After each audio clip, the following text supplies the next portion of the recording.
Radhe Radhe everyone. Welcome to our daily wisdom from Bhagavad Gita session. Nitinji, Radhe Radhe. Radhe Radhe Amritavani ji. Good morning. Hope you enjoyed the snow here, here in Dallas. Yes, we are enjoying the snow here. It has come to a standstill, but yeah, it happens once in a while, not something that happens. So hopefully we'll not have any outages and stuff like that like we had last year. So it's kind of a little unusual weather here right now. Right. Morning. Good evening, everyone. Hope you are doing good, having a wonderful start to your day and had a good day. Today we will continue on our chapter 4, verse 3. Right? We started off the chapter 4 with its Mahatmya. What is the importance of chapter 4? Each shloka, each verse, each chapter is equally important. However, just to lay special emphasis, we go through the Mahatmya of each chapter. So we started off where Lord Krishna said that this science was initially imparted to the sun god Vivaswan, and through him it was passed on to Manu, and through Manu it was passed on to Ikshvaku, who's from the Raghuvansh, ancestor of Lord Rama. And then Lord Krishna went on to say that through disciplic succession, this keeps on getting passed in the traditions. And the praman that is used is the Shruti praman for that, to the word of ear. So today we will continue on this discussion. Today Lord Krishna is going to call this knowledge as very secret knowledge. Why is he calling this knowledge a secret? And then the next question obviously comes, okay, why is he imparting to Arjuna if it is so secret? So that is where we're going to have a bit of a discussion today. This shloka also introduces the concept of bhavs. We'll see how far we can progress today, but most likely we will touch upon that tomorrow because we have a lot to cover as well as to discuss today. So let's get started. I'm going to share my screen and we will get started with our opening prayers. Share my screen. I'm going to ask Amritavani ji, are you able to see? You're going to say yes, and then we will not. I should stop share. Give me a sec. If not, I should have been sharing. Sound. Okay. I hope you're able to see my screen now. Yes. Great. And audio, everything are all right, right? Anytime. Yes, audio is good. You know, immediately. All right. Great. Let's get started with our opening prayers then. Gurur Brahma, Gurur Vishnu, Guru Devo Maheshwaraha, Guru Sakshat Parabrahma, Tasmai Shri Gurue Namaha. Vasudeva Sutam Devam Kamsa Chanuramardanam Devaki Paramananda Krishnam Vande Jagatgurum. Krishnam Vande Jagatgurum. Radhe Radhe, good morning, good evening, everyone. So let's get started. We are on chapter 4, verse 3 today. Like we often do, I'm going to introduce another shloka today. And as during the course of discussion, as we continue with our discussion, it's organically going to lead into that verse. We are not going to do a deep dive into that shloka, but it's an important concept related to what Lord Krishna is saying in this shloka. So we will briefly touch upon that and then get into our discussion today. So let me get started, and if you have practiced and feel, you're welcome to follow after that, and Amritavani ji will pick up your hands. Sa evayam maya tedya yoga prokta puratanaha bhaktosi me sakha cheti rahasyam hetaduttamam. All right, your prerogative now, Amritavani ji. If we have people, I would strongly encourage you to come forward and take an opportunity. You'll have to practice it, first at home, and then you can come. So we'll see how many hands we can pick up. I can see quite a few. So over to you, Amritavani. Yes, Preeti Sakad. Please go ahead, Preeti ji. Yes. We're citing after a long time, so yes. Radhe Radhe everyone. Radhe. एवायं मया तेत्य योगः प्रोक्तः पुरातनः भक्तोऽसि मे सखा चेति रहस्यं ह्येतदुत्तमम्। Radhe Radhe. Beautiful. Thank you so much, Preeti. Radhe Radhe. Radhe Radhe. Payal ji, go ahead please. Yes, Radhe Radhe. Radhe Radhe Radhe. Radhe. Ji.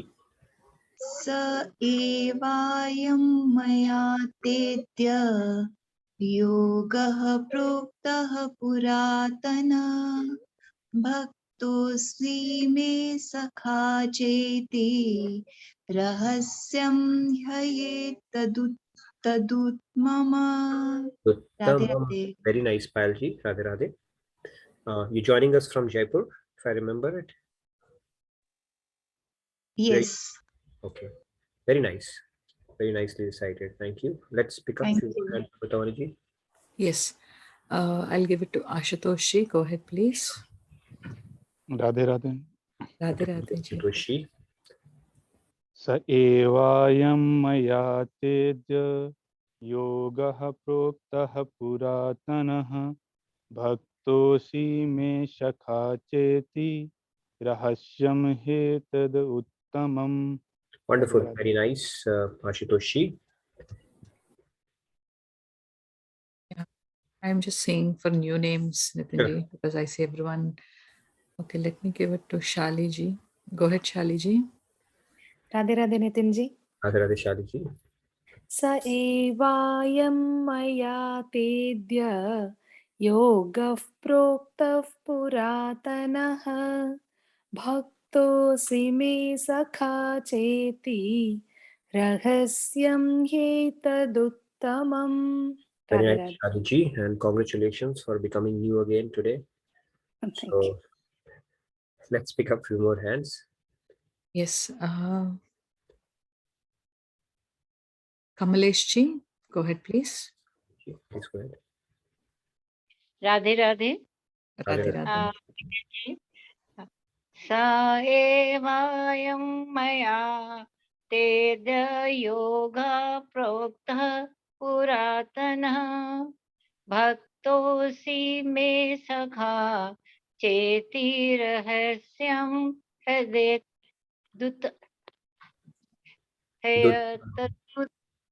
हयतदुत्तमम्। Sorry, Very थोड़ा nice. wrong. Ji. No worries, no worries. I think you did well. So thank you very much. Let's pick maybe 2 or 3 more hands and then we'll get started. We have a good amount of content to cover today. So Sure.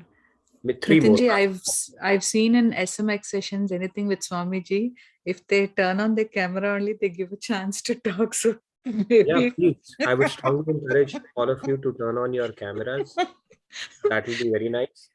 So if you whoever turn turns on your the cameras, cameras, you get they a get the chance first to just. they get the first privilege, I should say. Yeah. I think it's a good one, Amritamani ji. That's a good thing that you've gotten. So yes. Rupa ji, please go ahead. Radhe Radhe everyone. Radhe Radhe Radhe. Radhe. Evayam maya tidya yoga prokta puratanaha bhaktosi me sakha cheti rahasyam hetad uttamam. Wonderful, Rupaji. Looks like you've been practicing. Very nice. All right. So whoever is on camera, let's get them and then we'll get started. Right. Samji, please go ahead. Radhe Radhe. Radhe Radhe, Samji. Sa evyam maya tedyam yoga prokta puratanha bhaktosi me sakha cheti rahasyam hetad uttamam.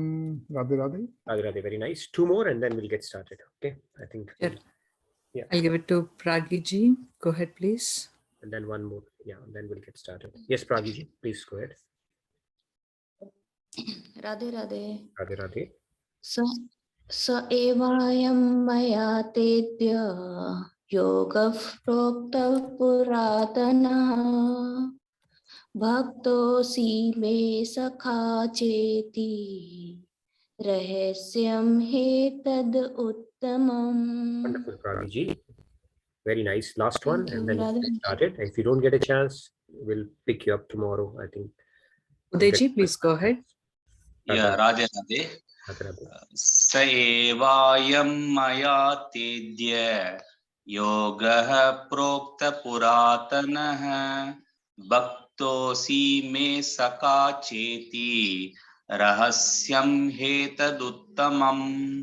Wonderful. Radhe Radhe. Very nice. Radhe Radhe. Let's get started. So means that eva means certainly, I am this, maya by me, te unto me, adya today, yoga the science of yoga, prokta revealed, puratana and ancient, bhakta devotee, asi you are, me my sakha friend, cha and iti therefore, rahasyam secret, he certainly etat this uttamam supreme. Short translation for this goes like, the same ancient knowledge of yoga, which is the supreme secret, I am today revealing unto you because you are my friend as well as my devotee who can understand this transcendental wisdom. Great. So I'll recite it quickly and then we'll move forward. So this shloka is Tesham Satat Yuktanam Bhajatam Priti Purvakam Dadami Buddhi Yogam Tam Yena Mamupayanti Te. Lord Krishna is saying, those whose minds are always united with me in loving devotion, I give the divine knowledge by which they can attain me. Okay, we'll bring it into context. Let's first get into the discussion, deep discussion on the topic for today. So, Lord Krishna has used the word rahasya here. It's something which is secret. And rahasyam hetad uttamam, meaning the utmost secret. That is how Lord is referring to this knowledge. So what type of secret knowledge? Obviously, that is a question that will come up. The top secret, supreme secret, highly confidential knowledge is what Lord Krishna is talking about. So what we are studying here as a group over the last 1 year or so, this is not knowledge which is mundane knowledge or knowledge which is easily accessible or knowledge, even if it is accessible, easily understandable. We'll go into that. Why? And Krishna also says Puratana Sa Eva. So basically he's saying Adya, he's saying today, because it is being spoken to at the battlefield. So he's saying today I am revealing it to you. On the battlefield, Yoga Prokta Puratana means ancient knowledge of yoga. And it is not a knowledge that he's speaking for the first time. He's saying it's ancient. Like he explained in the previous shloka, it started off with the sun god, over to Manu, Ikshwaku, and that's on, it continues. And whenever that chain is broken, the message, it gets diluted or the actual import is lost because of the human factors or the vested interest that might take over, or the message gets distorted. Then there are two ways how God reestablishes that chain, either by descending himself or through his saint. So that is what Lord Krishna had explained in the previous shloka. Now the question comes that it is a secret knowledge, and where do we keep something which is secret? We keep it in a closet, right? It's not easily accessible. Typically there is a barrier, some kind of a barrier that is enforced.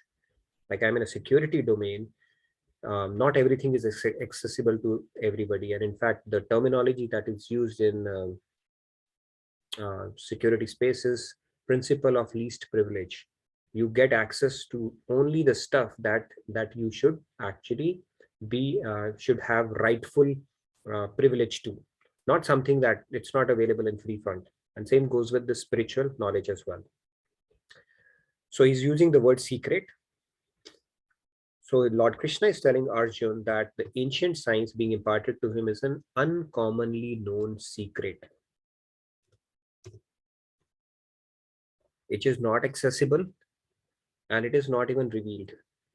So it is not something very common that is happening if we are going through this, and by the grace of Sri Maharajji and Swamiji, that this knowledge has become accessible to you. Must be some good karma of some lifetime or God's causeless grace, because of which we are able to actually go through it and have this unique, wonderful opportunity to, able to assimilate this knowledge and put it to practice to progress towards the ultimate goal of life. So the important thing is to be able to appreciate that this knowledge is not something which is very common, and not everybody gets an opportunity to access this knowledge. And let's say somebody even gets access to this knowledge, then it's not, you cannot take it for granted that it will be revealed to you in its true glory. Okay, so it's very, very, very special. That's what Lord Krishna is saying. Okay, so we all need to congratulate ourselves the fact that we are actually reading this on getting this knowledge. It's a great thing, right? Just the opportunity to be able to come and recite and discuss Bhagavad Gita is a huge privilege. It's a huge grace of God and Guru. Okay, so I hope you are able to appreciate that. Now secrecy, let's look at it. The secrecy in the world is maintained for two reasons. We do keep secrets, and when we keep some knowledge a secret, why do we do that typically? We thought about it. There could be two reasons for that. Let's look at the first reason. It could be because due to selfishness in keeping the truth to oneself. That selfishness is in play all the times. Right? If you've gone to the college, people, I remember when during the college time, we used to have our exams, especially the campus interviews. People would get access to papers and they'll keep it secret because that increases their chances of getting selected. If everybody has access, then it dilutes that stuff. The asymmetric knowledge means where the knower, the listener and the one who's speaking, they do not have access to the same knowledge, right? For example, if a shopkeeper is selling you stuff, if you go to India and Palika Bazaar or somewhere, they're telling you something, so they'll tell you it is $1,000 rupees. Okay, I'm telling you something which was 10 years back. Now it might be something much more than that. And if you have taken 2 more steps, all of a sudden it becomes 800. 3 more steps, it becomes 500. Few more steps, it might become 100, and then you never know, you may end up getting it for $50. The reason for that is that knowledge is asymmetric. What he knows, the actual cost of that product, and what a buyer knows, there's a difference. And that knowledge is kept as a secret. If a wholesale dealer tells you what price he got that thing for, then you will give him probably a little bit of margin and squeeze that as well. So knowledge is kept secret for selfish reasons, as we can see in this world as well, because when you keep that truth to yourself, you automatically inherit some kind of an advantage. Okay? So that could be one reason. What is the other reason? Let's look at it. The other reason is to protect the abuse of knowledge. If somebody gets access to some knowledge, there's a likelihood that they may start abusing it, start putting it in wrong context, or start planting a seed in somebody's head where the actual import of that knowledge is lost. Now, one common example thing that comes to my mind around this is in 1945, I'm not saying that was something done for a purpose. I don't know what was the context for that, but I'm just giving you a small example around it. 1945 was the year when US tested its first nuclear weapon, I think somewhere in Mexico. And I think the lead for that project was Dr. J. His name was Robert Oppenheimer. And if you search him and look him up in this context, he gave a television interview. In fact, when he actually saw that blast in its full glory, he quoted Bhagavad Gita verse chapter 11, verse 12, which says, Divi Surya Hastrasya. Basically, he referred to it as if 1,000 suns were to blaze together in the sky, they would match the splendor of that great form. Okay, he quoted that from Bhagavad Gita. And then further on more, he went on to quote 11.32 as well, which says Kalosmi, in which Lord God, when he's actually telling about himself, one of the things he says is that I am the mighty time. If you remember seeing Mahabharat, Main Kal Hoon, that used to come. So he said, I am the mighty time, and the source of destruction that comes forth to annihilate the worlds. We had spoken about the pralays. Maybe we can revisit that topic. Nitya pralay, Namitik pralay, Mahapralay. How does it happen? God, he just takes everything back. In fact, when he showed his cosmic form to Arjun, He saw that regardless of whether you fight this battle or not, they will be killed because the force of time will do its stuff. Honi, we spoke about that example, Janmejay story, Honi. God's will get executed no matter what. So in that, God is saying that Kalosmi, Lokakshaya, Krit Pravriddho, basically that's what he's referring to. Now he's quoting that verse as well. When that destruction, the potential of that destruction that weapon carries.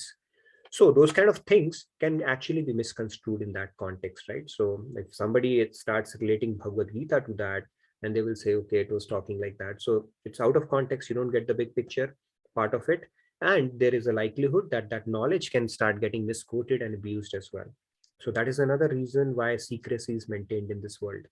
There was a Bollywood movie, I remember I saw that a lot of years back, Aks, in which the guy used to kill people and then say, Karta main nahi, wahi karwata hai, right? I'm not the doer.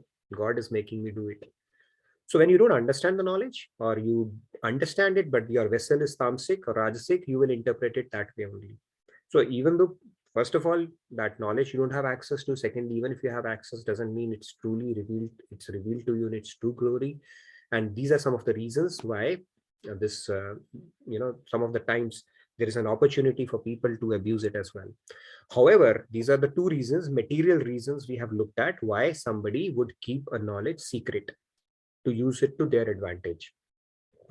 However, in this particular case, this science of yoga, although it is a secret, but it is not for either of these reasons. Then what is the reason? The reason Lord Krishna gives is because it requires a qualification to be understood. You need to be qualified. You need to have a certain stature for you to even resonate with it. And that is the reason it is not so easily accessible. We'll look at it through some example, a bit of a discussion as well. Even in material world, you need a qualification. Right? You will go to a doctor who carries a particular degree. You will like to meet a lawyer who has some credentials. You would like to teach calculus or the advanced principle of physics to a student whom you know has already gone past arithmetic and the basic skills or the basic tools that are needed to be understood in order to go to the advanced studies. Similarly, there is a qualification needed to read Bhagavad Gita. What is that qualification? Does that mean that you need to be a professor? You need to understand Sanskrit well? You need to be a scholar? You need to wear those deep glasses? No, nothing like that. So the qualification is devotion. That is what Lord Krishna is saying. You need devotion and that faith that is needed for you to get the import of Bhagavad Gita. Mere scholasticism or the mastery of Sanskrit language is not good enough. Very clearly, God is saying that. That's not good enough. And we'll see why it is not good enough. Now, the qualification we spoke about, right? There is a qualification that is needed. And without that, this knowledge will not be revealed to you. Now, Arjun could very well ask this question, why are you selecting me, and that too in the battlefield for it? What is the qualification he has that God has chosen him to impart this knowledge? Because he's neither a Vedantist, nor even Brahman, nor even a sannyasi. He's just an ordinary grihast. He had a wife, he had a kid too. And why are you speaking this to me? That's a very valid question, right? And why it was specifically spoken to Arjuna, not Yudhishthir or Bhim for that matter. Could have been anybody else. So God himself is replying. He's saying Bhakto. If you look at the shloka, he's saying the only qualification is that you need is you have to be my devotee. And in this particular shloka, God is saying, you are my friend and my devotee. And that is where the bhav aspect comes, okay? He's calling him friend. So the sakha bhav is what the relationship between Arjun and Krishna is. If you go through the Mahabharata, the story, they are actually friends. He used to consider him a friend, the sakha bhav. And there are different bhavs. We'll not get too deep into that today. That's for tomorrow's discussion. At least we'll start introducing those, because it will take at least few sessions just to go through the bhavs. It's a very, very deep topic, especially on the path of devotion. It's important that we understand bhav in a proper context And that will help us progress in our journey as well, because eventually we settle for a bhav, and that's how we visualize God with us. The end game is to develop that personal relationship with God. And that is where we'll get deeper into those topics as well as we go along in the shloka itself. For now, let's continue. So God is saying the qualification, you already have qualified because you are my devotee. Also, he says you are my friend. And furthermore, that is why I had picked up this shloka. So if you look at this shloka, God is saying in 10:10, Tesham satata yuktanam bhajatam priti purvakam dadami buddhi yogam tam yen mam upayantite. So those minds which are always united with me. Now, always is the aspirational goal, the perfect state which we need to reach at. Always satat yuktana means it's like that drip of an oil. Is there a break when you pour oil into something? There's a continuous stream with absolutely no break. So that is the advanced or an aspirational state. But we have to start taking the baby steps, or the the steps as much as we can. Like the other day we were talking about the practice of using an app where you remember God is with me, God is watching me every hour. And then you start increasing the frequency to 45 minutes, 30 minutes, 15 minutes, until it starts becoming our second nature. And the hope is there would come a stage when we will start implementing it in our day-to-day lives as a perfect Karam Yoga as well, when God is embedded in our consciousness permanently. That practice we need to deepen on a day-to-day basis systematically. So what God is saying, when your mind is united with me, with loving devotion, devotion will come with faith, and faith will come with knowledge, right? Jane binu hoena partiti, binu partiti hoena priti. So loving devotion will come when you have faith, and faith will come when you have the proper knowledge. And then the more important thing is, God is saying, I give divine knowledge by which they can attain me. So he sits in your buddhi. It's not something we can ace on our own. We think we will read books, we will do this, we'll practice this. Yes, we can practice the tools that working on our mind, developing certain mindsets, becoming positive, building discipline, all that good stuff we can do. That is the effort on our side. However, eventually God has to intervene, because now through our efforts, material efforts, and through my material mind and intellect, we cannot intellectually understand God or acquire that divine knowledge. Even Bhagavad Gita is a sentient knowledge. It's divine, sentient. That is why the more we read it, the more we contemplate on it, the more we will get out of it. It's not a static knowledge, once done deal. It's sentient. So God actually gives us the divine knowledge. He sits in our buddhi, he takes control, and it's through his grace we start having realizations.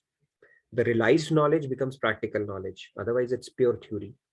And how does it happen? God starts revealing it. He sits in your buddhi and make that concept click just like that. It will deepen that knowledge, that faith. So God is saying, when you do it with loving devotion, and in this case, he's calling Arjuna a devotee as well. First of all, the eligibility itself, because he knows that he's not going to impart a message to somebody who's not eligible for it. And not only eligible, but he's imparting it for a particular objective. He's propelling him to action. And he knows that he's my devotee. He's calling him devotee. Devotee means one who approaches God with loving sentiments. And that's when he imparts that knowledge. So if we understand some knowledge, if it starts appearing in our realization, that means God is gracing us, not something that we have done something about it. Okay, so that's a key concept. That's why I thought I'll bring this shloka as well. Now let's go and have a bit of a discussion on a few questions before we proceed further. So if we talk about the knowledge, the first question, maybe with a show of hand, you can talk about it, because it is something which is not easily accessible or easily revealed. How many of us actually had the opportunity to read Bhagavad Gita at our home in childhood, growing up, or when grown up? Okay, that's a question to be asked. I didn't have that. I can raise my hand on this. Yeah, I would like to hear from someone if they had an opportunity and they were privileged enough to do that. Would like to hear from you. And if you did that, let me put up a follow-up question as well. You tried but did not understand it. And then I'll give you a couple of examples around that as well. So let's hear from a few participants and then we'll proceed further. I have a few follow-up questions as well. and a bit of more discussion around this topic as well. So let's hear from participants. I'll give it to Shalini ji. Go ahead, please. Radhe Radhe. Shalini ji, please go ahead.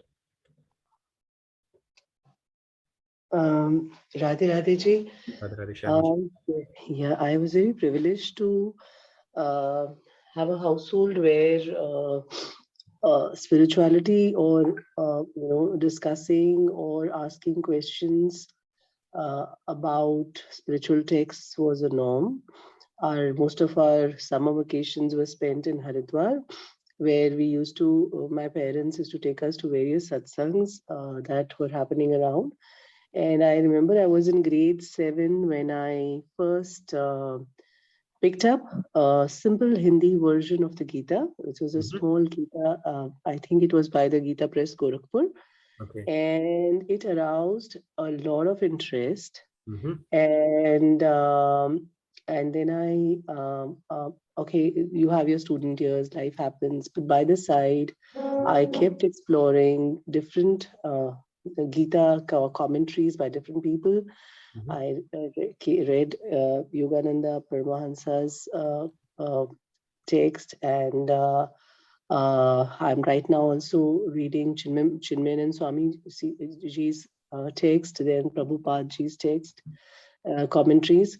So it was, but every time, and I loved the Rupa Pai. I think for all beginners, it's a highly recommended version. Rupa Pai has written a commentary for children, but it's hardly, it's so beautifully written that anyone can understand. But just as I'm attending this class and all others who have read Gita through their childhood and realize this, no matter how many times you read the Gita or you listen to explanations, commentaries about it, it is so beautiful. There is so much of rasa in it that I just can't let go.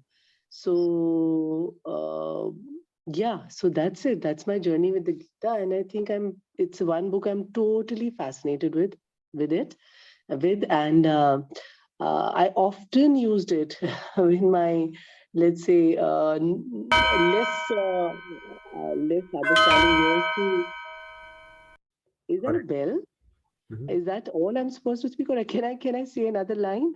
Yes, please. 2 minutes typically we keep per participant so that everybody gets a chance. Okay, please finish off your thought. Finish off your thought. Yeah. So that's what I used to do is I used to use it as a text to guide me. That is very important. So I used to use it as a text to guide me, and I would just open it randomly when I had different problems in life. And it used to guide me. Now I think I'm a little more evolved. I just accept everything as destiny. I quietly accept it. Okay. So that's it. Thank you so much. Wonderful. Thank you so much, Shalini, for sharing how Gita has shaped your life, as well as the fact that you were exposed pretty early on in life and had that privilege, which not most of us have. And it's we had a pretty good discussion about the translations of Bhagavad Gita. What are the key things that we should look out for as well yesterday. That's really wonderful to hear. In fact, Lord Krishna himself says, if you have those past sanskars, especially if you have made spirituality your priority, then he will make sure you are born in a family where you get access to this knowledge early on in life. So it's really wonderful to hear, and thank you so much for sharing that. Shalini, you're from Chandigarh, right? Yes, Hanji. Okay. Good to hear you. Thank you so much for sharing that. Okay, let's hear from other participants as well. Samji, please go ahead. Yes, Samji. Radhe. I vividly remember a little bit, like I used to be in the little bit religious. My mother used to take me from religious places. So my Upper Kol Purohit got me a Gita on my 11th birthday on 31st of December 1960. And then I started reading it. What I was reading out of that, just the Mahatmya, the story out of that went to my mother, and the meaning of the shloka, as I was not familiar with the Sanskrit language properly and all those things. And then I got over a period of time, I got engaged into many other activities. Reading the Gita was kind of out of the sequence. And then I got the second Gita from one of my pharmacy medical school. bets planning for my pharmacology teacher. He gave me a small gutka, a small concise size that has only verses and transliteration and translation only. Once in a while, I used to read that one also. Over a period of time, I lost touch of the whole scenario when I came to US.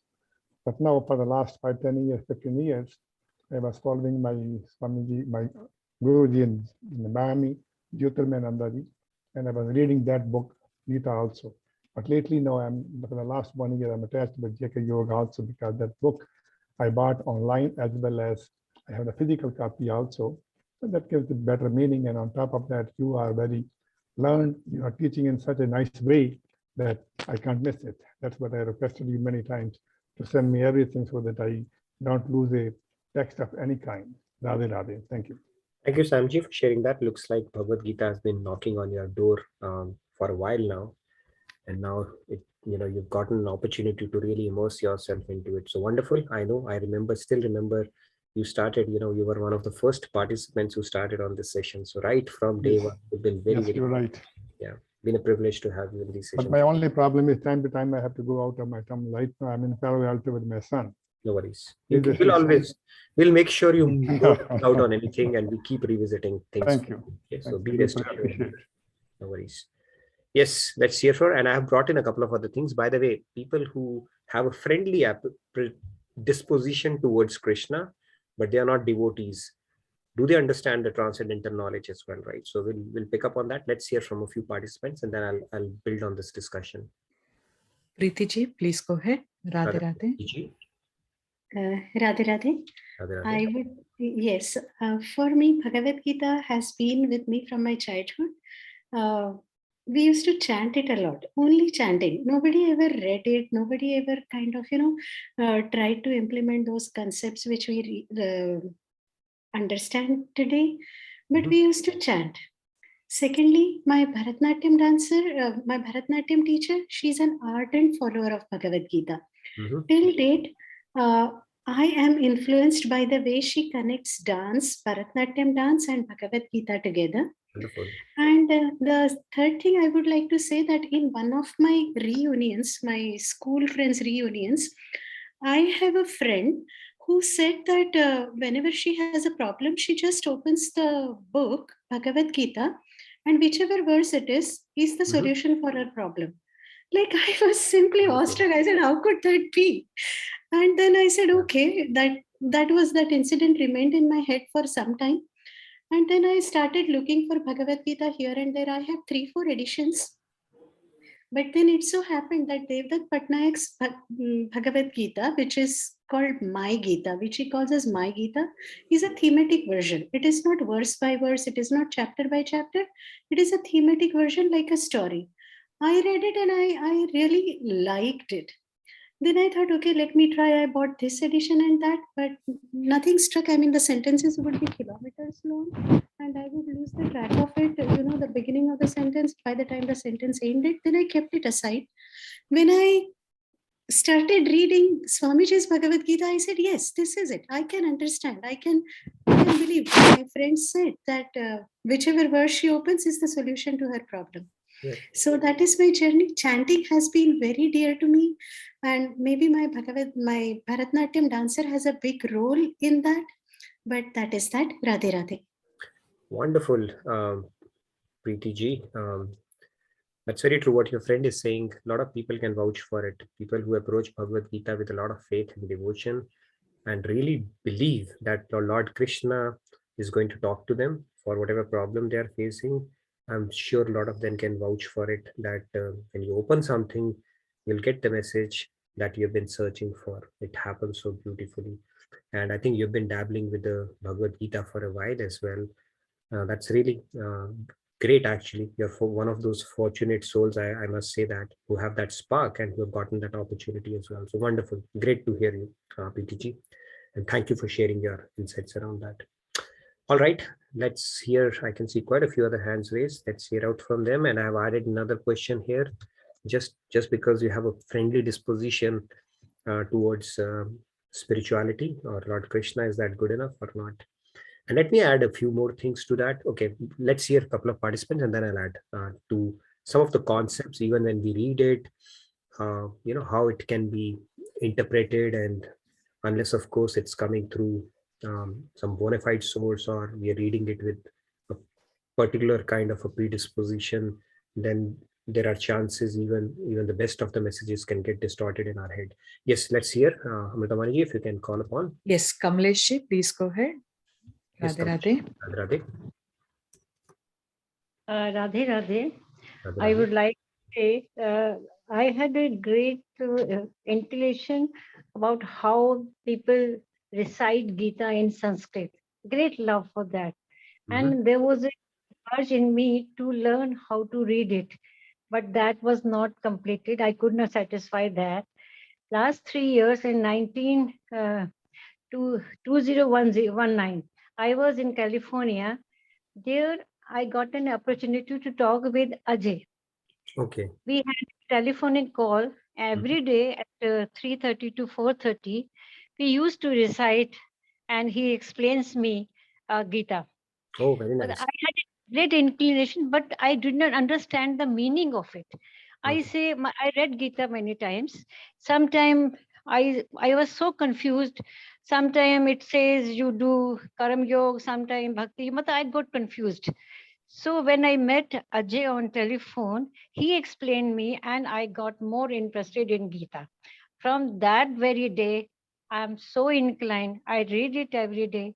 I try to understand it and I love it. Wonderful. Thank you so much. Great. So God has his way to send people in your life, especially if you're seeking his message, right? So he has his ways of doing that. So I'll convey your thanks to and gratitude to him. I meet him often. So that's wonderful to hear that, how one thing leads to another, and then somehow the message that we are seeking, we get it, it starts knocking on our door. Thank you so much, Kamleshji. Wonderful to hear your story. Thank you. Thank you so much. Pleasure to have you on these sessions.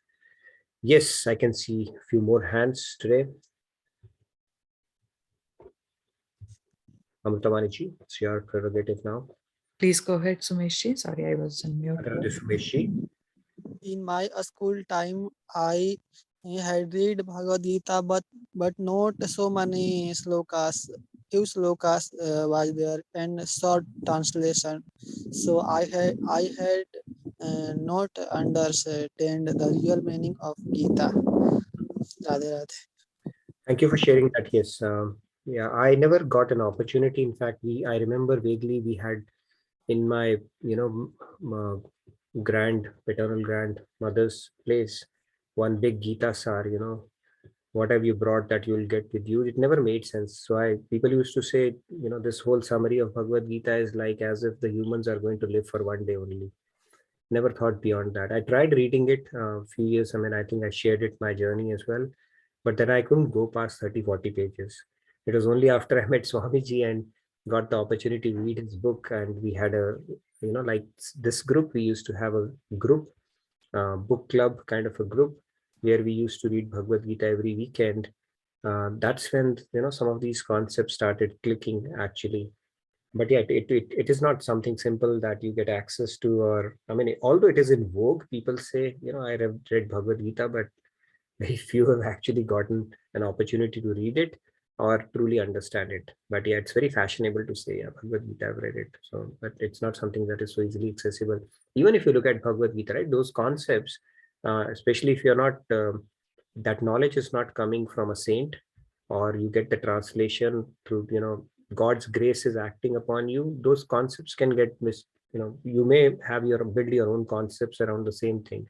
That doership concept itself can confuse a lot of people, right? Even if you look at the non-violence concept, that is one of the things, right? That non-violence, but if you make it as the thing that Bhagavad Gita preaches only non-violence or only violence, that is also not a complete understanding, right? Russians, if you look at it, they thought that Bhagavad Gita is all about violence, that violence is the means to gain peace. Mahatma Gandhi, on the other side, thought non-violence is the way to go. Bhagavad Gita is not saying either, right? It is contextual actually. So in case of Arjun, God is telling him to go to war because sometimes non-violence is needed to prevent bigger violence. And at the same time, it's not saying you go and kill people just for the sake of your own ambitions. That's not the case. The consciousness in which you perform and act and the big picture needs to be kept in mind. Also, if we are having a friendly disposition about Krishna, but we don't have a prayerful, faithful, loving heart, it's just like having a honey bottle and trying to lick it from the outside and thinking I'm tasting honey. It's not going to happen. So the precondition is that it needs to be approached with a prayerful, devotional heart. And when you have 100% surrender to a saint or God, then you will get the 100% import of it. Until then, that proportion will keep on changing, increasing as you keep on increasing. But complete surrender will give you the complete knowledge, because it's like a vast ocean. And we are trying to get in and trying to take as much as we possibly can. And really depends on the vessel, how big of a vessel that we are carrying along with us. Okay, let's hear from other participants and then we'll continue with this discussion. I can see quite a few other hands as well. Yeah, there is a question, Nitinji. I'll just read that quickly. What about people from other religions? There are people who are really good, helping others, loving and kind. They do not know Krishna. Would they get the divine knowledge? Okay, that's an interesting question. In fact, I used to think it as well, right? Is it a proprietorship of only certain segment of people in this world, especially if you're exposed to this knowledge, and rest will leave out? No, it's nothing. I mean, if you look at Bible, the end message, even if you look at Quran, Maharajji, and even Swamiji, he explains it very nicely. Even in Bible, it says, love God with all thy heart and all thy might. And then Sufi saints also propagate love towards God. So it is, I asked him this question, is it possible to realize God in any other religion? He said, yes. If you can perfect your love, doesn't matter. In fact, that Khan, Ras Khan, he was a Muslim, but his devotion became so perfect that, he had a darshan of Radha Krishna. Can you believe? A Muslim where you don't have a concept of God with a form, he had the darshan of, you can look at, read things about him. He got the darshan of Radha Krishna. So we just need to perfect our devotion. Now, you spoke about the good deeds, right? We have spoken about this concept in great depth in our previous sessions. When we say good, okay, first of all, that definition is pretty subjective. But let's say, for example, we are doing good deeds as per the scriptural injunctions that we lead a perfect life. Bhagavad Gita tells us being good is not good enough, because you are still operating in sattva mode. And sattva mode is also binding, because it will give you the merit in form of celestial abodes, a better life. Maybe you become an Indra, but you are still in the material world and you will still keep rotating in 8.4 million. In order to realize God, you have to go gunatit. And when you keep seeking that knowledge for the sake of God, God will lead you to somebody where your knowledge will keep on deepening, and eventually it will lead you to Krishna or God himself. That is the natural progression of your spirituality. No matter where you are, you take the next step, but the knowledge has to be rock solid around this concept. And if you don't have the knowledge, maybe past sanskars, and you are deepening your love towards God, maybe you don't even need the knowledge around that. And it is quite possible, whichever tradition you come from, you can realize God. Because if love is loving God is the focal point of all your endeavors. I know it's a deep topic. I've struggled with this concept as well, but yes, we didn't choose which religion we'll get born in. We didn't choose which family we'll be born in. We didn't choose which country we'll get born in. It is preordained because of our past karmas and because of the algorithm that God has. So there is no guarantee we will continue to have access to this knowledge forever or always. But yes, if we have made spirituality our priority and we have made certain progress and understood certain concepts, then as a mercy of God, he makes sure that we carry on from that stage onwards. And based on what message we need, the tradition, the country, the place, the family is decided. So we just need to focus on cultivating, deepening our love for God and acquiring the right knowledge and leave rest to God. I think that's the only thing which is there in our heads. So hopefully that was a bit helpful. So in Shriji has added, even Dr. Abdul Kalam used to recite Gita and an ardent follower of Gita. Right. So message is message. It is a universal message. It is not related to any caste, creeds, nothing. It is a science between humans and God. And whenever you are ready for it, doesn't matter which tradition you are from. You'll just be ready for it, because You have reached that level, and you'll be able to grasp that import. And until you get that message, you will be like a fish out of water. You will say, no, I need more. I'm not getting satiated. There's a story of Radhanath Swami Ji. He was a Jew. And when he started searching for the truth, he went on his journey, led him, and finally he came to it. It's a very interesting biography if you read that journey back home. So the point here is, really doesn't matter which tradition you are from. When you are ready for the next message, God will lead you there, and also to the perfect knowledge. Okay. We have few hands up. So Kumarji, thank you for waiting. Please go ahead. Yes, Kumar. Yeah, Radhe Radhe. Radhe. I don't know about question 3, whether that has happened before. No experience of anyone I know going through that, having Krishna as a friend, but a non-devotee. But I can explain. The first experience of Bhagavad Gita was in the puja room at our house. There used to be a nice bound copy of Bhagavad Gita. I don't know who the author was. And it used to be along with the pictures of God, and we used to pray. We used to keep a flower on it and pray. No idea what is in it, right? Only thing we knew was it was a holy book. Okay. So next experiences in the movies, right? In the courtroom scenes, they'll say Gita par haath rakhkar kasam khao or something like that, right? Mm-hmm. So okay, we know that's a holy book again. No idea at all. But in school days, there used to be a Christian mission who used to send out free lessons on the stories of Bible and ask you to fill up answers and then send it to them. It was totally free, right? So, no one really was concerned. And it was really good, actually. They had beautiful stories. That's how I learned about the Good Samaritan and all that stuff. But Bhagavad Gita was like, it was a holy book till like 10 years back, right? And of course, I saw this beautiful TV shows on Mahabharata and Ramayana. Everyone was transfixed, but never got the message, right? It was just a entertainment show. And then the first time, I learned, I knew that it was a good book. There's some very good stuff in it that came to my knowledge. Still never touched it, right? And I read the Mahabharata and this one by Rajaji, and I was very impressed. But only when I saw this Swamiji's book, I got it like, in one of his first sessions when I met him, we got the book and I started reading it. It was so simple. Everything was so simple. And of course, Swamiji also explained everything in such a simple terms. Yep. So that's how I got interested in it. And we were all religious as a family now, but luckily that's religious and bhakti stayed with me. But the spiritual knowledge, I think, again, I'll have to thank Swamiji. Thank God, of course, for introducing Swamiji into my life and for Swamiji for giving me this beautiful, beautiful knowledge. Wonderful, Kumarji. Thank you for sharing that. Yeah, that's very true. He's just made it. And I wish someone does it for Bhagavad Gita also, because there's so much beautiful stories, which teach this one, and that could be sent to kids, at least in India, and similar thing done. I just wish it happens. Yeah.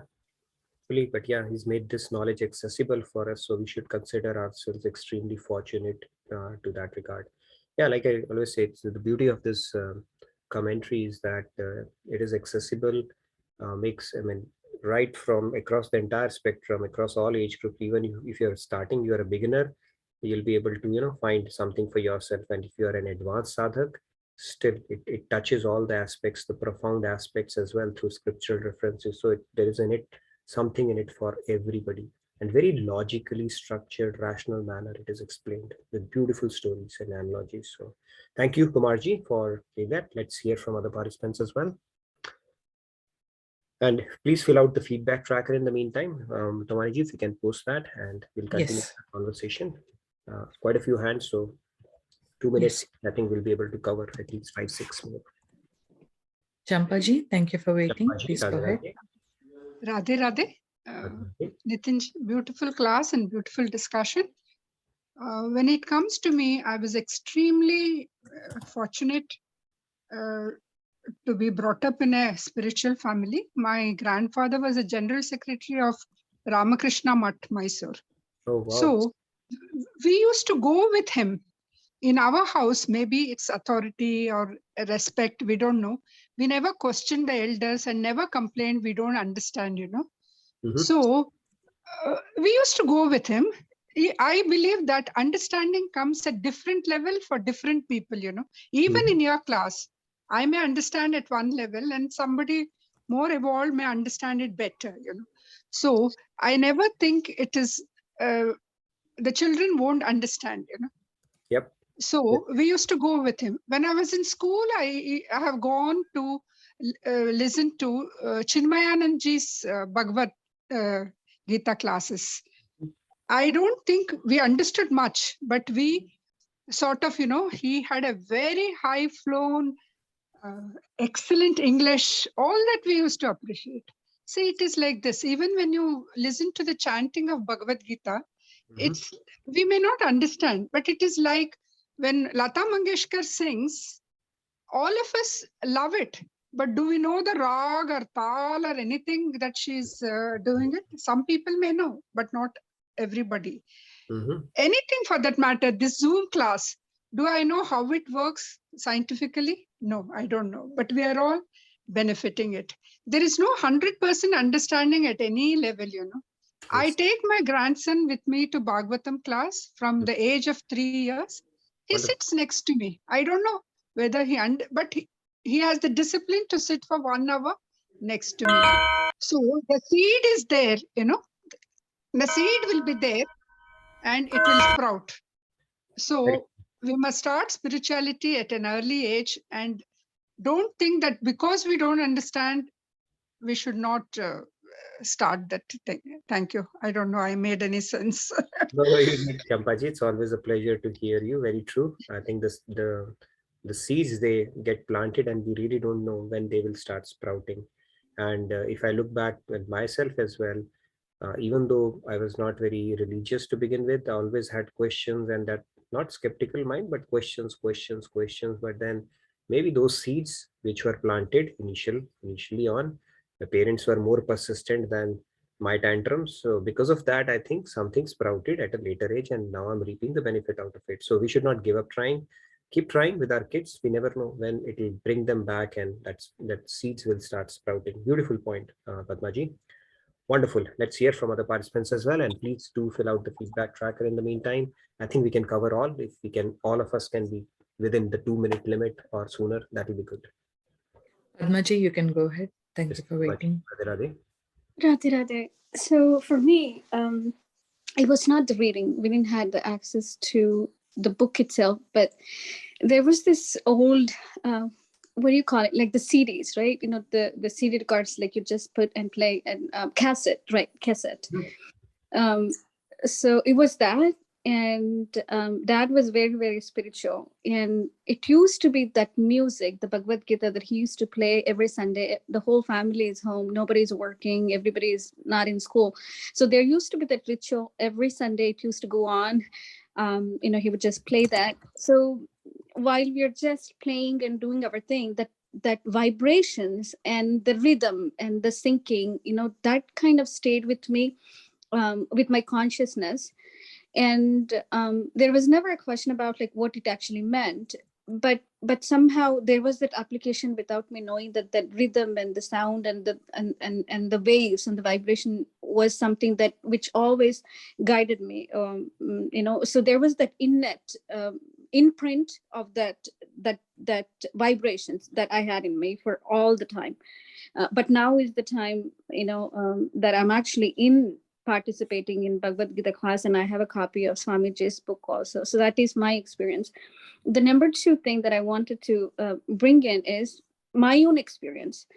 And many devotees have shared this. I know when you're really going through trouble, you open Bhagavad Gita and then you look at some sloka and you apply that. For me, it's not that, but I go back to listen to one sloka or whatever the sloka that I have in mind, and I just listen to it. And I think what it really does for me, it might be different for other people, is the fear or the confusion that I'm going through right now. It takes away that fear and the confusion at the first step. When that fear and confusion is gone, then you are able to have a right vision to actually see the way that you are supposed to see that situation and apply what is that you need to do, what is your dharma or the duty that you need to do for that situation. That is my experience. Number 3 experiences, this I can relate myself very, very deeply. I come from a very deep, wide cultural background. That means I grew up in an area where it is all different cultures, different religions, Muslims, Christians, and everything. And my parents never stopped us. We used to go just listen to Quran. We used to participate in their rituals. We used to do all the celebrations that they used to do. We used to participate in everything which would happen on the streets. So there was always that acceptance of different religions, devotion, not the religion. We don't know much about religion, but the devotion. And the way that I have grown up is, and in my own life in the past 5-7 years, a lot of people came into my life who are not Hindus, but they came into my life as what you were saying. When you're ready for the next step, God would send you people in your way to help you get to that next step. And they're not Hindus. They're all over, different religions. So from my own experience, I can say this very from the deepest heart, that devotion doesn't have language or religion. Devotion doesn't have neither a religion and language. Yep. And I have been in places, there are some somebody who are very close to me, they would say, Padma, would you want to come and sit in church today? I'm going to church. I just go sit there, and I have to tell you, it's not the ideal that you're looking at. It's just devotion. I feel the same way even if I'm sitting in Radha Krishna temple. It's the same emotion. It's the same devotion that I'm feeling for Krishna. I can sit wherever I want to sit, but I can still see Krishna where I want to see. So that is very profound. I just wanted to share. Radhe. Love it. Devotion doesn't have a language. Love it. And yes, devotion is, it's like a fireball. It'll give you its effect, regardless of whether you are, approaching it knowingly or unknowingly. And that's probably what happened, right? When you keep on listening to stuff, devotional stuff, it'll have some kind of an effect on us, transformative effect. And that's a beautiful realization. And I like the fact you said the fear and confusion, once it goes away, that's when you start thinking clearly, because it impairs our judgment, clouds our judgment. Thank you so much for your deep, profound insights, Padmaji, like always. Let's quickly hear from other participants as well. Thomaniji, you wanted to do some announcements before that? Yes, Nitinji, I'll just do a quick announcement. Then we can pick up the remaining participants real quick. Yes. So we do have this Tyagaraj Aradhan that's coming up. So I'll post the link. So please take a moment to see that. And we do have Women's Day celebrations that I will be posting. And one important thing is that there is a new session, that is the holistic session. So that will be starting from 7th of February, that is next Monday, 7 p.m. CST. So right now there is an early bird discount that's going on. It's 25 per family. I'll post the link here. So please do register for that. It's a 4-day session. That's on Monday, Thursday. So it's an 1 hour, 15 minute session. So please do register for that. Yes, Nitin, the attendance tracker has been posted. So please take a moment to fill that.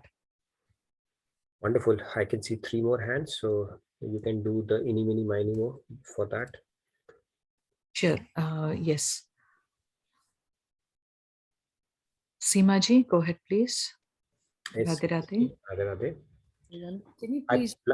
I plan to cover humility today. We couldn't get to that because this discussion was pretty interesting. We'll cover it tomorrow. But we had a lot more to cover today, but I think we had a pretty good discussion. So I'll let it carry on. Organic, continue. All right. Yes, Seemaji. Go ahead, Seemaji. Didn't really have the opportunity to read Gita at home, but my father used to do Satyanarayan Puja at home. And when I was little, I was his assistant. So I guess I got those divine vibrations subconsciously. And yeah, I tried reading Gita. I didn't understand it. So last year, it was a burning desire for the last 2 or 3 years. So I finally decided to take online Sanskrit classes. And the teacher asked me, why do you want to do that? I said, I want to read Bhagavad Gita. Oh. in Sanskrit and understand it. I can just read it, but don't understand the things, where to break the words and all that. So that was the reason for taking Bhagavad Gita. Sanskrit classes. And who are those devotees? Friendly attitude towards Krishna. How about them? The friendly attitude is a form of divine sentiments, devotions to begin with. So, and yeah, so so reading shlokas is one of the things that I want to do. Aham Sanskrit shloka vadami. Aham Sanskrit shloka vadami. Very nice. Wonderful. So you picked up Sanskrit just because you wanted to read Bhagavad Gita. That's very nice. In fact, I think for all the negative, unfortunate things that have happened because of COVID, one of the blessings that in disguise has been that it has pushed the world online. I think a couple of years back, nobody could have imagined that we could do a satsang, Gyan Yagya like this, on online and feel so comfortable with this concept. And that is something that has come up because of it. So I'm glad so much you picked up both Sanskrit and Bhagavad Gita during this time period, and it's wonderful to hear from you always. All right, Swati ji and Manoranjan ji, I see. So Swati ji, maybe we can take her quickly. Swati ji, please go ahead. Thank you for waiting. Yeah, Radhe Radhe. Radhe. Am I audible? Yeah, yes, okay? Yes. Yeah. I'm reading this small version of Bhagavad Gita since 1 year, but I'm not getting anything. I'm not able to understand it. But now, each 3 weeks, I have started joining this JK Yoga, and by one shloka, I'm getting that true meaning of the whatever I was reading. That I'm now able to connect to that words and that all versions, what its meaning, real meaning. So I'm very happy, and now when I read, that I get that rest also while reading, that I'm understanding. So I'm being happy also while reading that, this is what I am reading. I'm getting the meaning. So Kripalu Maharaj ji also says that what you listen to the Tattvakan or Bhagavad Gita means not just to hear, but when we actually follow it or apply it in your life, then in true sense, you understood that Gyan. Yep. So I'm applying also that Bhagavad Gita, whatever I'm learning from you all and from the books, that I'm applying in my actual life, and I'm getting really happiness, whatever we are seeking for. That happiness has come in my life since this. I have started joining this and reading and all this. So thank you, JK Yoga, and thank you to Nitin ji also. Thank you so much, Swati ji, for sharing that. It's very heartening to know that now it has started making sense and you're able to relate to these concepts and giving yourself an opportunity to implement it as well.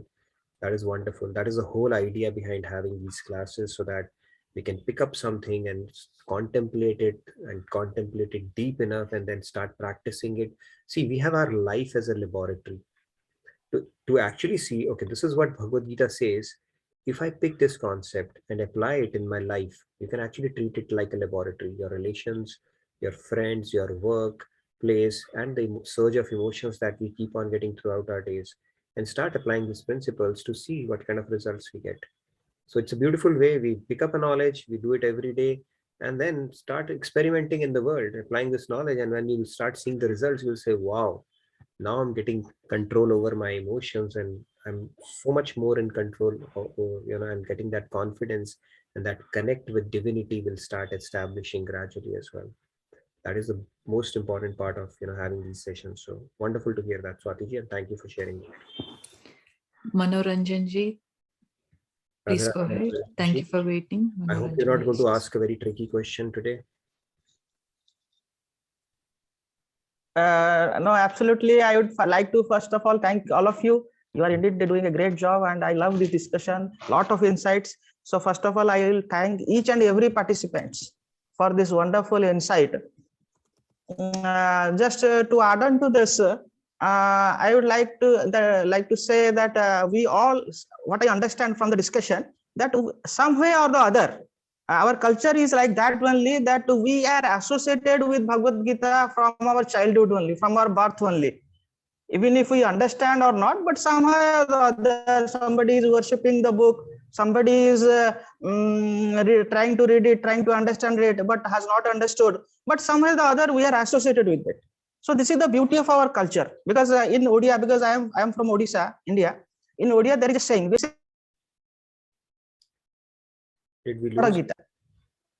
Sorry, your Can voice. you come again? We could not hear you. Yeah. Yeah. Am I there?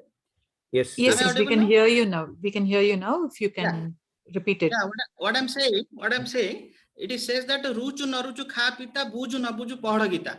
It says that even if you understand or not understand, you must read Gita. Even Wonderful. if you like or dislike, you must eat bitter things like the bitter gourd. So Yes. because they know our ancestors, our seniors know that by some way or the other it will benefit us. So this Yes. is the beauty of our culture. So that's what I want to highlight it. Thank you for the opportunity. Wonderful. Very nice. I like that quotation. Maybe you can send it out on a message. Something in Odia, but really sounded, very profound with regards to we should do it whether we like it or not, and eventually it will make sense. Wonderful. Thank you so much, Manoranjan ji. Sunit ji, real quick. Go ahead, Sunitji. Nitin ji. Radhe Radhe. Radhe Yes, Radhe. Nitin, I keep on asking myself, Sunit, you are not growing on this spiritual journey. Why? Why are you not growing? So today you use this word, realized knowledge. So you will not believe. I tell you what happened today. My morning, I wake up at 5 o'clock. I decided to chant 16 malas. I have heard from somewhere. So what happened after chanting 4 malas? I was started feeling uncomfortable. Then I tell my mind, you are my friend, listen to me, you have to do 16 malas today. So after sending this message to my mind, what happened? I got the answer from my mind. Sunit, stand up from this bed. I was sitting on my bed. Sunit, stand up from the bed. I stood up from the bed and holding that mala, and I was just started moving my body, shaking my body. So you will not believe, Nitinji, I finished from 5 to 7. I finished 16 rounds. But after finishing that rounds, what I told myself, Sunit, you did it. But this is the realized knowledge I used first time that I said myself, no, that was giving me a feeling of proud. So when I said, no, Krishna, thank you for sending that message to my mind. And then I realized, I was not taking that credit. I was not giving that credit to Sunit. I gave credit to Krishna first time. So in the morning, today in the morning, I was just today I am in different mood. Wow. Hare Krishna, Hare. Wonderful. Thank you. Your enthusiasm was so palpable. I love your infectious energy that you carry. It's like you really think about something and want to make a difference. Loved it. Very nice. And I think you've been trying to tame your mind as well, which is another thing. I think we all should draw a lot of inspiration from it. We don't have to listen to our mind always. It will tell you, take it easy. Why such a big hurry? But we have to tell our mind, no, Mr. Mind, we've been listening to you for a long time. It's about time you start listening to me now. Great point, Sunitji. Thank you so much. Let's take the last one and then we can, I know we need to let Amrutamani go and play in snow as well. So yes, Nitinji, please go ahead. Go ahead, please, Nitinji. Sounds a little awkward saying Nitinji, but yes, Nitinji, please go ahead. Namaskar, sir. Namaskar, madam, and thank you. I was hesitant to raise my hand. I got 10 minutes out of my lecture. I said, let me join this. And I was fortunate to join the class after 26th Jan. Sir, first of all, a few words for you that I'm very much thankful that you're doing such a wonderful thing for all of us. Because of you, many, including me and many of us, could learn something about Bhagavad Gita. That is the fact. I don't know how I'm going to pay you back for this, because getting this Zoom platform and not knowing me whether I am patra hu ya nahi hu, whether to get this knowledge, but you are giving us, you are really doing wonderful thing.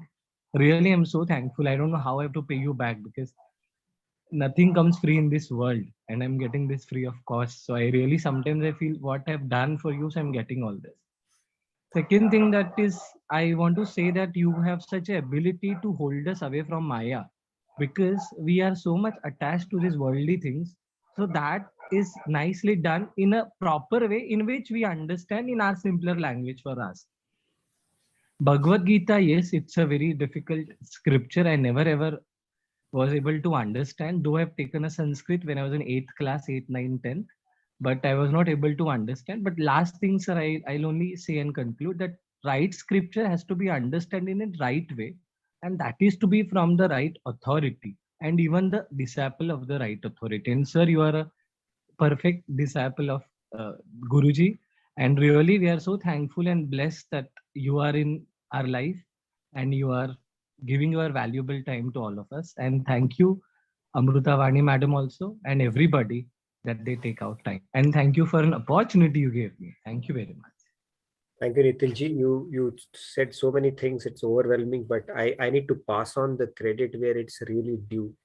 So that goes back to Swamiji and Maharajji, because if you ask me honestly, I don't even have the eligibility to be talking about this topic. Okay, and even despite the imperfections and the fact that we don't have the eligibility, he bestowed this seva on us is my great fortune. And in the course of that, when I do that, I learn myself. I'm helping myself a lot in the process as well, and it is a huge honor to be sitting amongst you, and you take your 60 minutes out of your day, which is a lot of time, right? So I should be thankful to you, Nitinji, on the contrary, and all the energy, discussion, insights that you all bring in, that adds to the the color or the depth of the discussions that we have. But I take all your nice words with humility. I feel fortunate that I got this opportunity, because I know otherwise I didn't have the eligibility. And I think together as a group we will evolve for sure. And you don't owe me anything, Jinji. Probably one of these days we can meet, and if you get to come to Dallas, I would love to meet you in person one of these days. But yeah, privilege and pleasure to have you on this session. So thank you so much for all the kind words that you had.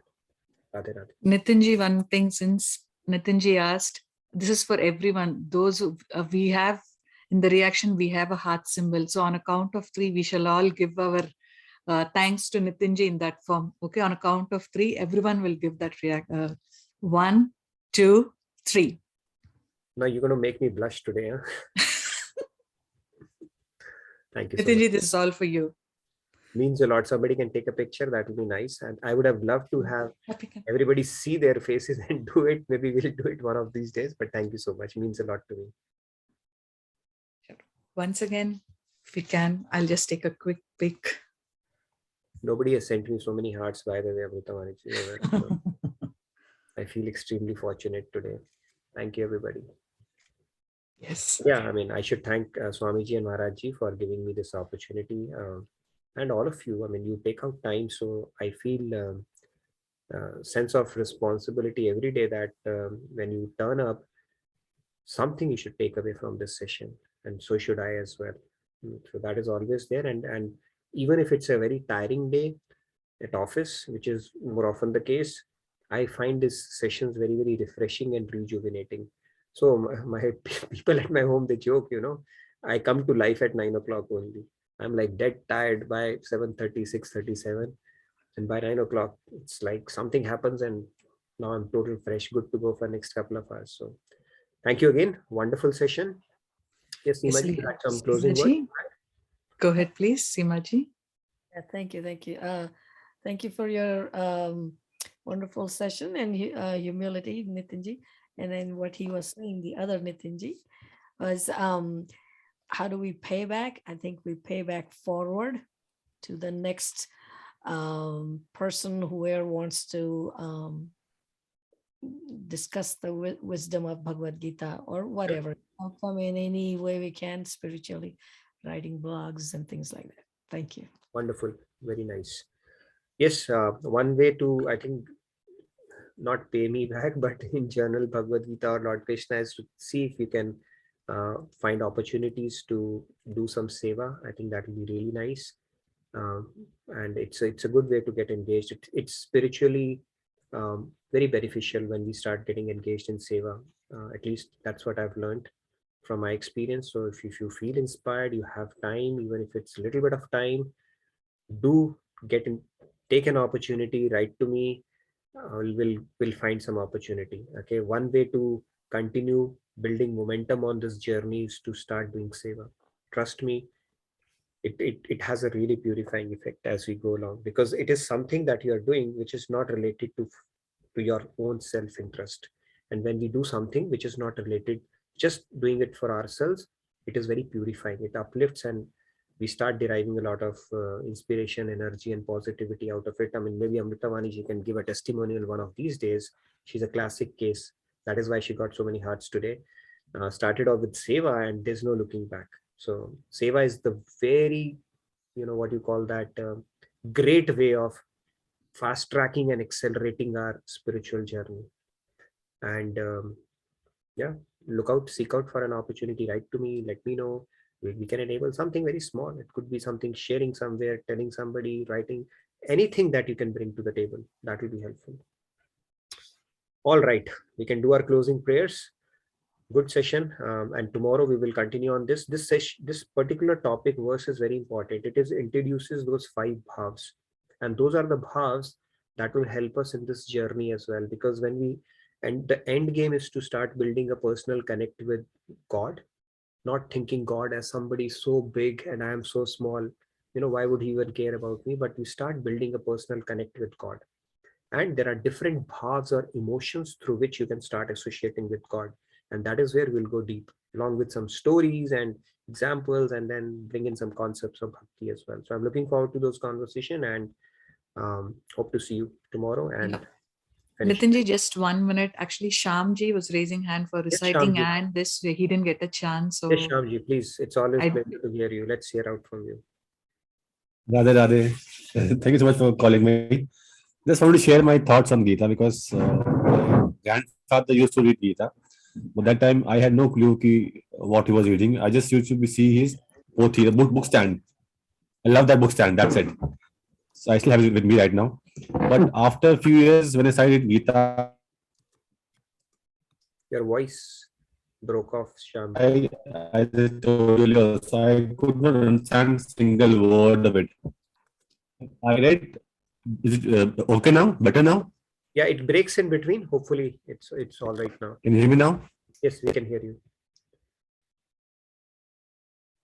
We lost you again, Shyamji. Your audio video is not cooperating. Yeah, cannot hear you. Sorry. Can you hear me? Yes. Now we can hear you. Hopefully, you'll not get disconnected again. So I used to read Bhagavad Gita, but I could not understand any of it. But I still read about 5 chapters or so. Then I gave it up. Then when I used to go to temple, I used to see directly Krishna and Radha, but I never used to found them. I just thought that they're any other god. I never thought they are the god, but they are just any other god. I used to only worship Ma Durga and Shivji, and I used to visit their deity and just pass off like, "Okay, it's somebody there like a deity for us." But for the past 10 years or so, I do not know, somehow my love developed for Krishna. I don't know how it happened so. And then I started to go to Vrindavan for last 3-4 years regularly. And then I joined this JK Yoga. So for the past 3 years, I have I'll say sidetracked all of the gods. Just I'm focusing on Krishna and Radha. I do not know how it happened, why it happened, when it happened, but this is the way for me now. I just see all of the gods as other gods now, and Krishna Radha as the god now. And yes, Krishna and Radha have really helped me sail my life for the past 5-6 odd years, because tough time for me, especially last year, it was very tough. But I can really imagine now that it was Krishna's way of saying me during the Gita class, and he was like making me or cementing me to face the situation which I'm today, so that because I guess he knows what we are, what we will do. So this was his way of saying me, come to me, listen to me, and I'll make you stand firm and be firm. That's it. Thank you so much. Great, Shyamji, great realizations. And I always say, your name was Shyam for a good reason. So, and all gods are same, but now you are settling down with a particular emotion towards a particular form, which has something to do with the past sanskars, or maybe kripa has happened, could be either thing. But wonderful. Very nice to hear that, and good to have you. Always great to have you on the sessions. Artiji, if you can be real quick, we are almost way ahead of our session, please. Yes, we want to get out before the snow melts. Artiji. Radhe Radhe, Radhe Radhe. everyone. And Radhe Radhe first ji. of all, Heartfelt gratitude to JK Yog, Nitin ji, and the team entire. My father was in army. My grandfather was also in army. They used to have Gita always on their table in their decks. I used to, the moment if I take it, like it is like, okay, you should read that Karma Yoga, chapter 3, but not too much into it. And then when I got married, then I thought now is the time I should start reading it. Then the people around used to say, it is for the fighters. It is just for the soldiers to do their supreme sacrifice. And one becomes, then now and often, anytime I used to read one or two shlokas, and somewhere deep within, it was always there in me that no, it is not limited to soldiers or sannyasis. It is something which is practical. That is why Lord Krishna is always telling Arjuna to fight for his not for his right, for because he will be looked up by the generations. इहलोक और परलोक हर एक जगह तुम्हें इससे मतलब तुम नहीं करोगे वो, तो तुम उससे गिर जाओगे अपने धर्म से, कर्म से. So somewhere this consign, it was always, I was always pondering, maybe by the grace of God, that people around, they were limiting that it is for soldiers, for sannyasis, but the way Gita is always where Krishna is sitting on the chariot and telling Arjuna to fight. That is something, the picture itself shows that how we have to practically be with it. And then secondly, one of my friends got selected in civil services, and she told that how in their very early ages preamble was recited. Preamble of India was always recited in the assembly. But when she was preparing for IAS, she understood every word has such a great expansion in meaning that it is carrying. So even without knowing the meaning, that there is something very strong is there when it is planted during the early age. That is the strength that a child used to carry the entire life, and tries to explore what was the most ideal thing that was imparted to him during his early years. And she got selected, and she says that if I have to, whichever school I used to go, I see that वो संविधान की जो उद्देशिका है, preamble है, that has to be recited in the assembly. She made sure. And this is what I want. Thank you. Thank you, Aarti ji. Wonderful, very true. Sometimes, life takes its own course to lead us to things that are really, start becoming really important for us. And if it happens to be Bhagavad Gita, nothing like it. Wonderful. Thank you for sharing that. Let's do our closing prayers. And thank you, Pramod ji and Prakash ji, for turning on your video. It's good to see you. Prakash ji, you join in all the way from Zimbabwe. So wonderful. Maybe one of these days we'd like to hear from you as well. Today it's really late.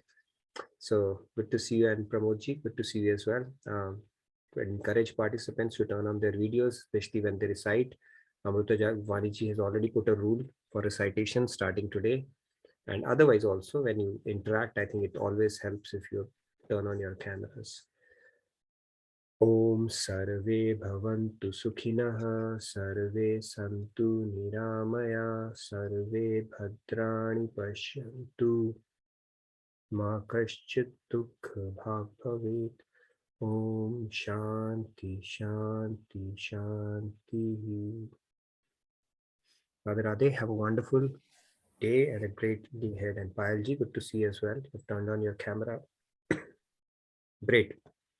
I look forward to seeing you all tomorrow and continue with our engaging discussion. Have a wonderful day and great rest of your evening.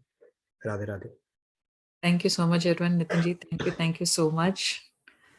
I know we are way ahead of our time, 30 minutes. 30 minutes? Oh my God. Yes, thank you, everyone. Radhe Radhe. I'll be closing the bridge now. Sure. Radhe Radhe.